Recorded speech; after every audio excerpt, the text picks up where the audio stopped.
चला सरका सरका मागे जा.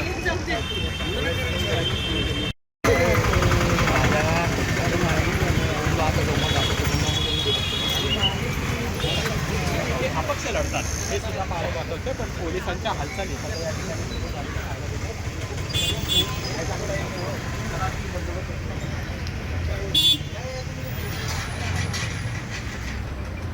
नमस्कार, मी अमित मुंडे, पुणे प्राईम न्यूजमध्ये आपलं स्वागत आहे. मंडळी, मी आहे सध्या भवानीपेठ क्षेत्रीय कार्यालय येथे आणि इथे माझ्या पाठीमागे तुम्ही आता सध्या पाहू शकता की पोलिसांचा मोठ्या प्रमाणात फौजफाटा लागलेला आपल्याला पाहायला मिळतोय.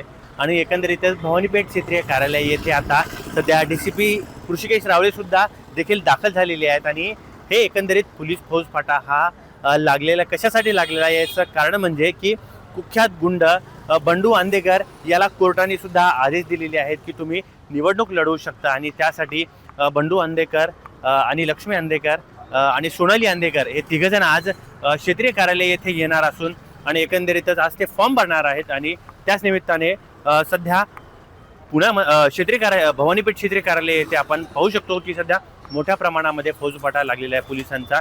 आणि या ठिकाणी कोर्टाने त्यांना आदेश सुद्धा दिलेले आहेत की तुम्ही निवडणूक लढू शकता, पण एकंदरीत भाषण वगैरे आहेत ते मात्र तुम्ही नाही करू शकणार. आणि आपल्याला जसं समजते की प्रभाग क्रमांक 22 आणि प्रभाग क्रमांक 23 या दोन प्रभागामधून यांची उमेदवारी दाखल होणार आहे. आणि त्यासाठीच आज मोठा फौजफाटा आपल्याला इथे पाहायला मिळतोय, बंदोबस्त लागलेला मिळतोय. आणि याचीच खबरदारीसाठी DCP ऋषिकेश रावळे सुद्धा इथे दाखल झालेले आहेत.